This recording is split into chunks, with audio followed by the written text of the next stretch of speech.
suppose, as we've been saying, we have to see proof. We want to see proof that something is being doing, especially in an election year. Anyone will say anything, I suppose, in this year. Well, let's head on over now to Dunkeld West. That's where Linda Kuhle-Kulu is. And Linda, a very sort of, I suppose, unexpected case there where, a court ruling recently that certain evictions were illegal, and I'm sure the person who owns that land might not actually have expected that. Just tell us, give us the background and just what is happening there now. What now since that court ruling?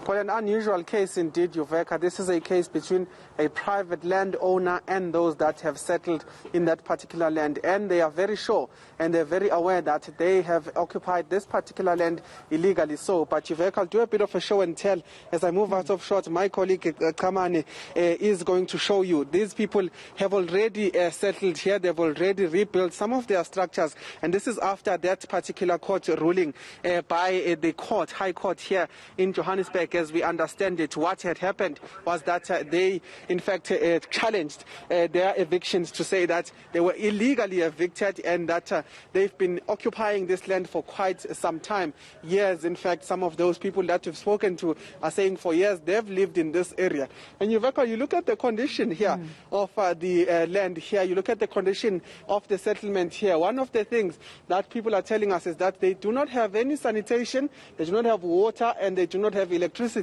But if you look at the fact that they've been living here for years, you see the desperation of people trying to get land, trying to get a place to settle in. But they are saying that they are hoping that when they are removed here from a private land, which they understand is not theirs, and which they understand also from their words saying that we know we will be removed here one day, but we do hope that we are taken to a better place, speaks volumes to the issue of land for many people in the country. But what they are saying is that for now, they are happy. They were able to win that particular case. They are waiting now to hear what is exactly going to transpire moving forward. They have called on leaders to say they must intervene and give them a sense of where they need to settle into. But also the issue of the fact that opportunities are around some of these areas has been raised. Many of them saying that they want to be located in areas where at least they can try and make ends meet by getting jobs and all sorts of things. So that is the situation here. They've already rebuilt. Some of them are still rebuilding, but they are saying that they are hoping that if they are removed here, they are taken to a better place where they can settle. So who is attending to that need, Lindo? Who is actually doing something or has started the ball rolling? Has the ball started rolling to actually get them to a better place?